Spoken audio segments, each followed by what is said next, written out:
मैं 8 महीने की प्रेग्नेंट थी और अपनी डिलीवरी के लिए अपने मायके गई थी।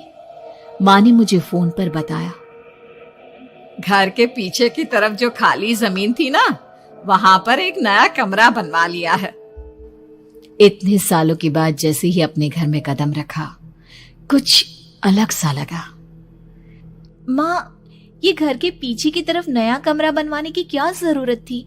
अरे बेटा, घर के पीछे दूर दूर तक खाली जमीन है। तेरे पापा को कई दिनों से लग रहा था कि यहाँ पर एक कमरा बनवा लेंगे तो ताजा हवा मिल जाया करेगी। अब तो ये सब छोड़ और चल जल्दी से दूध पी ले। माँ, मैं थोड़ी देर में पी लूंगी, आप सो जाओ। मैंने दूध का गिलास उठाकर उस खिड़की में रख दिया।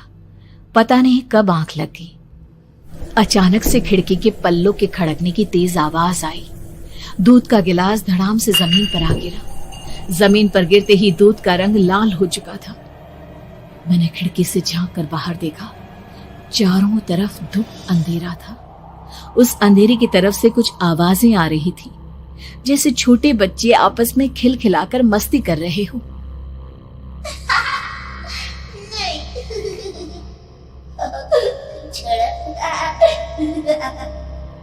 इतनी रात को इतने घनघोर अंधेरे में बच्चों की आवाज कैसे आ रही है?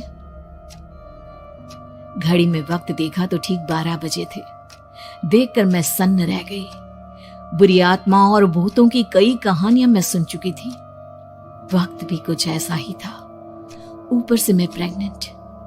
सुना था कि ऐसे वक्त में अक्सर बुरी आत्माएं औरतों का पीछा करती है, तो क्या मेरे पीछे भी? पसीने से तरबतर बड़ी मुश्किल से, जैसे कांपते हाथों से मैंने उस खिड़की को बंद किया। जल्दी से जल्दी उस कमरे से बाहर निकलकर माँ के पास जाने के बारे में सोचा, लेकिन जैसे ही दरवाजे की तरफ पलटी, लगा कोई साया हवा की स्पीड से दरवाजे के सामने से गुजर गया। मेरे गले में अटक कर रह गई। मैं जोर से चीख कर माँ को बुलाना चाहती थी, लेकिन वो आवाज खुद मेरे कानों तक नहीं पहुंच पा रही थी। तो माँ तक कैसे पहुंचती? खिड़की के पल्ले एक बार फिर तेज हवा के झोंके से धड़ाम करके खुल गया और पूरी ताकत से मैं चीख पड़ी। जानती थी मेरी चीख की आवाज सुनकर कुछ ही सेकंड में माँ वहां पहुंच जाएगी, लेकिन ऐसा कुछ हुआ ही नहीं। मेरा कलेजा डर के मारे फटा जा रहा था। आखिर माँ ने मेरी आवाज क्यों नहीं सुनी? इतनी गहरी नींद में तो माँ कभी नहीं सोती। ठीक पीछे खुली हुई वो खिड़की। मुझ में इतनी ताकत नहीं बची थी कि मैं पलटकर उस तरफ देख भी सकूं।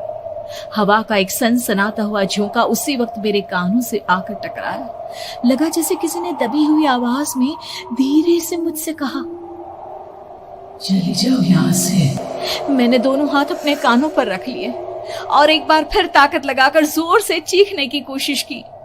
माँ! पापा! मेरी आवाज उस कमरे की दीवारों से टकराकर वापस मुझे ही सुनाई दे रही थी। जितनी ताकत के साथ मैंने चीखने की कोशिश की थी, कुछ ही देर बाद उससे कहीं ज्यादा तेज और दर्दनाक चीख मुझे सुनाई देने लगी। ये आवाज ठीक मेरे पीछे खिड़की से आ रही थी। वो आवाज मेरे कानों में पिघलते हुए लोहे की तरह गिर रही थी। उन आवाजों में हैवानियत थी। वो आवाजें किसी इंसान की नहीं है, इतना मैं समझ चुकी थी। कांप रहे हाथों से मैंने अंधेरे में कुछ ढूंढने की कोशिश की। तभी अचानक मेरा हाथ बेड पर रखी टॉर्च पर पड़ा। किसी तरह ताकत लगाकर टॉर्च का बटन ऑन किया, लेकिन ये क्या?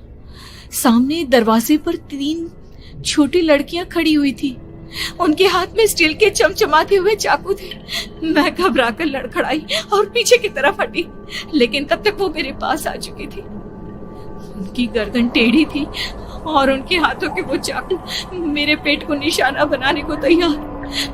मैं जोर से चीखी, नहीं, छोड़ दो मेरे बच्चे को, मत मारो, मत मारो, छोड़ दो मेरे बच्चे को। सोनाली, क्या हुआ बेटा? तू इतनी डरी हुई क्यों है? उठ बेटा, क्या हुआ? हड़बड़ाकर मैंने अपनी आंखें खोली। देखा तो दिन निकल आया था। माँ मुझे जगा रही थी। मेरा चेहरा पूरा पसीने से लथपथ था। क्या हुआ बेटा, तुमने कोई बुरा सपना देखा क्या? मैं अभी तक अपने पूरे होश में नहीं थी। वो मेरे बच्चे को मार देगी माँ, वो लड़की मेरे बच्चे को। मैंने घबराकर अपने पेट को छुआ। सब कुछ ठीक था, और वो दूध जो रात को यहाँ पर गिर गया था, उसका रंग लाल हो गया था। माँ ने हंसते हुए दूध का गिलास मुझे दिखाया। तुमने दूध पिया ही नहीं, पूरा का पूरा ऐसे ही रखा हुआ है। तुमसे कहा था ना सोनाली, सेहत के लिए लापरवाही ठीक नहीं बेटा।